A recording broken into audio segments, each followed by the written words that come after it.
પૂજા તો મને આવડે, હું કરાવી શકું, કરાવી છે અમારા બધા ભૂદેવો, વિદ્વાન ભૂદેવો.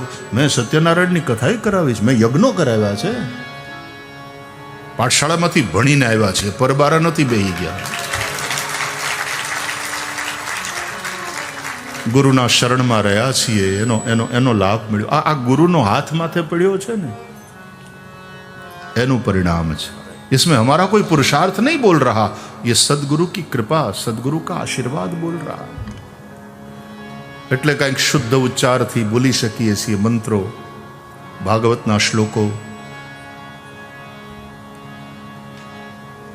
કોઈક સદગુરુના શરણે જાજો વાલે. ઉતાવળ કરતા નહીં વ્યાસપીઠ ઉપર ઠેકડો મારીને બેહી જવાની. કાચા હજી હોય, ઉતાવળ નહીં કરવાની. ઉતાવળે આંબા ન પાકે. ગુરુકુળમાં રહો, ગુરુના સાનિધ્યમાં રહો, ભણો. દેવ ભાષામાં છે આ ભાગવત.